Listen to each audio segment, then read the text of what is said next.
Herkese merhaba, Çiçekli Mutfağım kanalına hoş geldiniz. Bugün sizler için muhteşem bir poğaça tarifi paylaştım. Yapımıyla ve de lezzetiyle dillere destan olacak. Gerçekten de çok pratik bir poğaça tarifidir. Bilhassa okullara açıldığı zaman veya ani misafirim geldiği zaman, hatta ev halkı için sıklıkla yapmış olduğum tariflerden bir tanesidir. Ölçülerim tamdır. Gönül rahatlığıyla deneyebilirsiniz bu arada. Eğer hala kanalıma abone değilseniz abone olmanızı, bildirim zilini açmanızı ve bu videoyu sonuna kadar izlemenizi önemli rica ederek hemen tarifime başlıyorum. Öncelikle bir kaseye 1 su bardağı ılık süt, 1 su bardağı ılık su, 1 su bardağı ayçiçek yağı, 2 yemek kaşığı toz şeker, 1 tatlı kaşığı tuz, 2 tane yumurta akı kullandım. Sarılarını da üzerlerinde değerlendireceğim.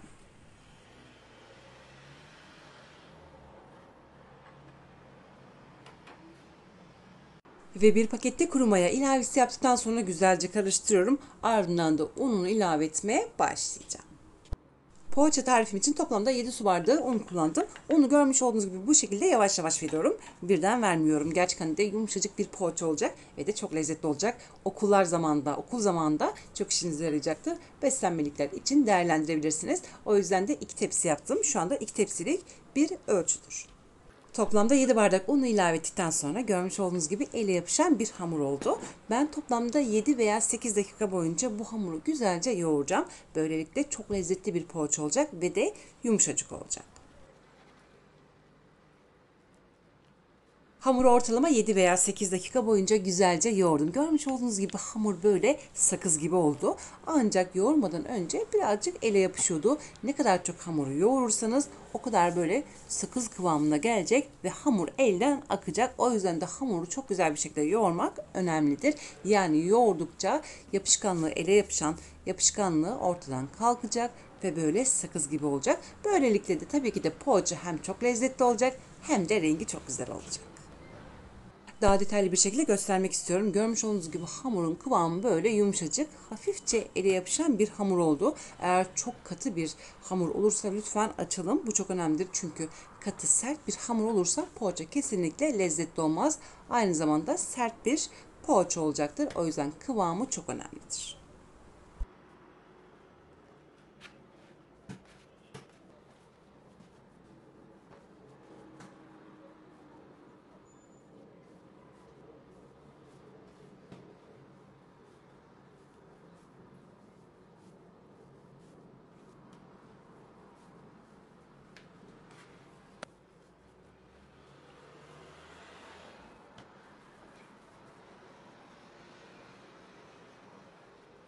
Ve hamurun üzerini bir streçle kapattıktan sonra güzelce saracağım. Çabuk mayalansın diye ve güzel mayalansın diye ortalama 55 dakika boyunca bu hamuru dinlendireceğim.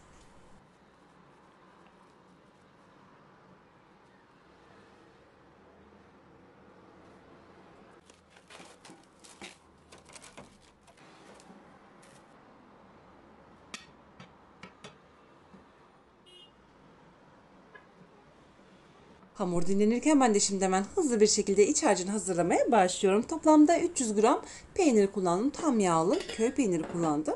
Ve ortalama 4-5 dal da maydanoz kullandım. Çok fazla maydanoz, yoğun bir maydanoz kullanmanıza gerek yoktur.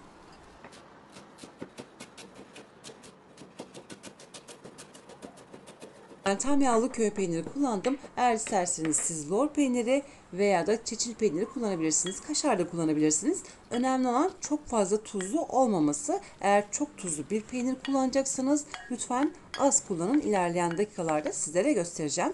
Eğer çok fazla tuzlu peyniriniz varsa mutlaka az olması gerekiyor poğaçaların içinde.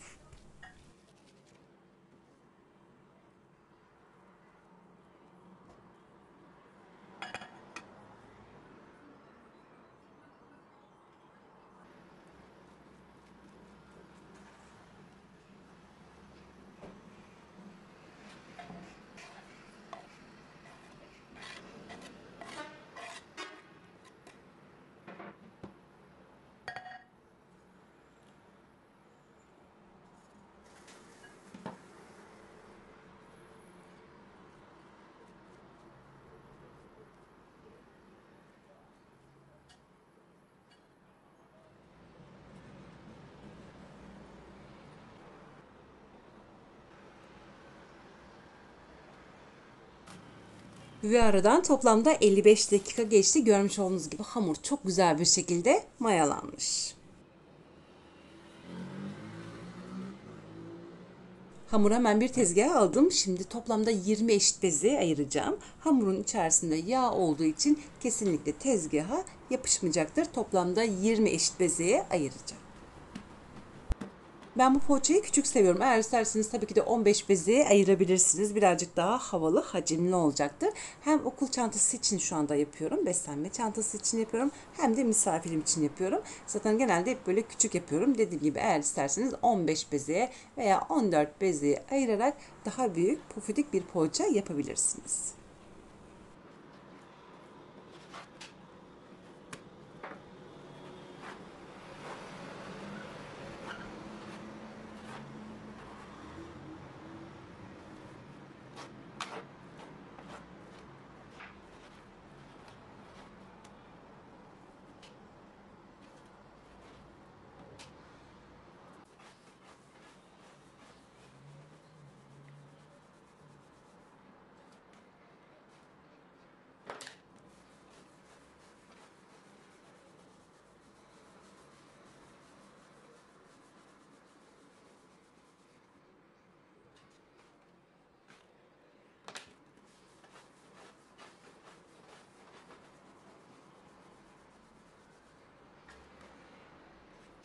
Ve bezelerin tamamını yuvarladım. Görmüş olduğunuz gibi hepsi eşit oldu. Şimdi üstünü örtüp yaklaşık olarak 10 dakika boyunca dinlendireceğim.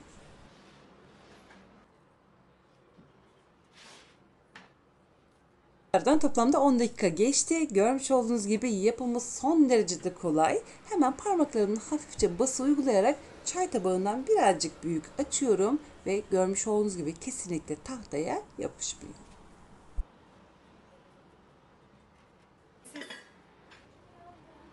Ortalama bir tatlı kaşığı kadar peynir koydum içerisine. Dediğim gibi eğer tuzlu bir peynir koyacaksınız lütfen daha az koyalım. Yoksa yerken çok fazla tuz oranı bizi rahatsız edecektir. İstediğiniz iç harcını tabii ki de koyabilirsiniz. Zeytin ezmesi de çok güzel yakışıyor. İnşallah ilerleyen zamanlarda peş peşe çeşitlerini de yapacağım. Buradaki en önemli püf noktası bu şekilde parmaklarımla hafifçe bası uygulayarak görmüş olduğunuz gibi çok kolay bir şekilde bezeyi açtım. Merdaneye hiç gerek yok. İç harcını koydum.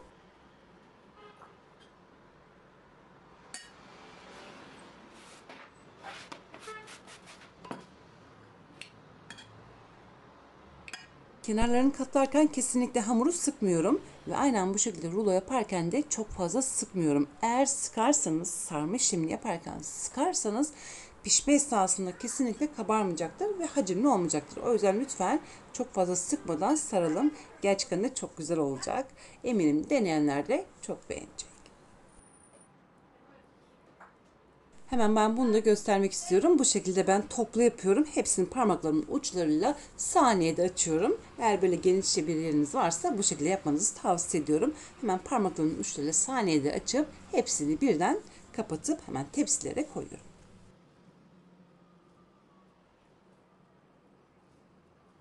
Ve ben bütün bezeleri hazırladım. Toplamda 2 tepsi oldu.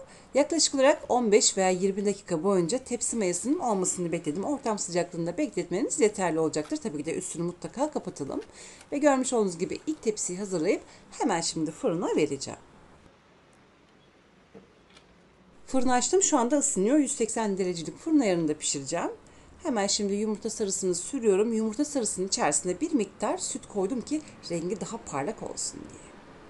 Ve artık ilk tepsiyi hazırladım. Şimdi hemen ilk tepsiyi fırına vereceğim. Fırını daha önce de ısıtmıştım.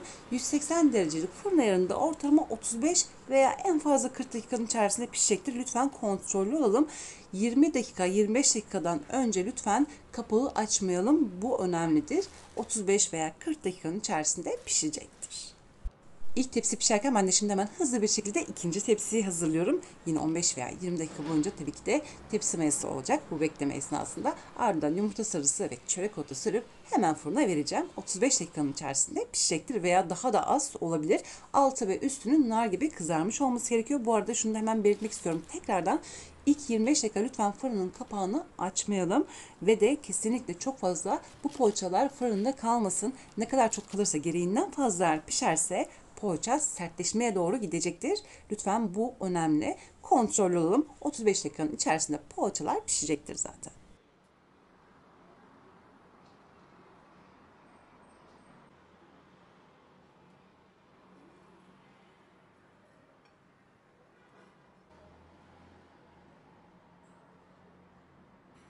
Ve artık görmüş olduğunuz gibi fırından poğaçayı çıkarttım. Nar gibi kızardı ve yumuşacık oldu. Biraz sonra sizlere detaylı bir şekilde içinde göstereceğim. Tarifimi ve ölçüleri gönül rahatlığıyla deneyebilirsiniz. Asla pişman olmayacaksınız. Ve üstelik de çok kolay, pratik bir şekilde bu poğaçaları hazırlayacaksınız. Benim vermiş olduğum püf noktalara uymanız yeterli olacaktır.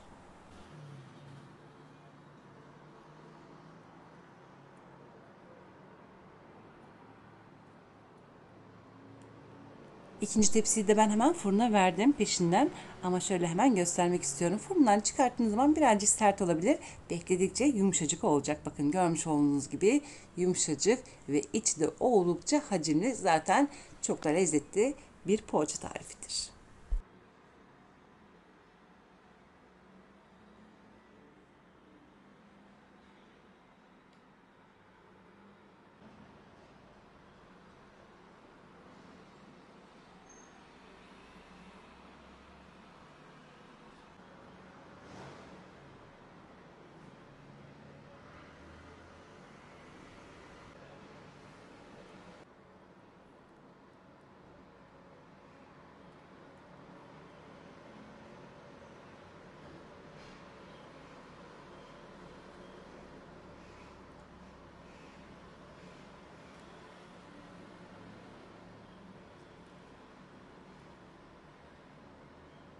Ve detaylı bir şekilde göstermek istiyorum. Görmüş olduğunuz gibi poğaçalar yumuşacık oldu.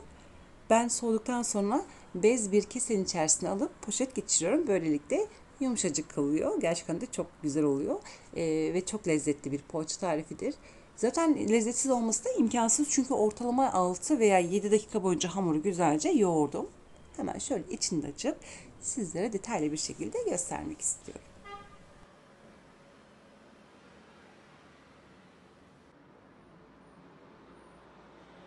Evet, görmüş olduğunuz gibi içi de çok güzel. Böyle hacimli. Kesinlikle hamur olmuyor. 35 dakikanın içerisinde pişiyor. Çok kısa bir süre içerisinde pişiyor. Eminim deneyenler de çok beğenecek ve her zaman yapacağınız bir poğaça tarifi olacaktır. Misafirleriniz çok beğenecek. Beslenmelikler için değerlendirebilirsiniz. Okullar açılıyor. Sıklıkla ihtiyacımız oluyor bu tarz poğaçalara ve ev halkı için de gönül rahatlığıyla yapabilirsiniz.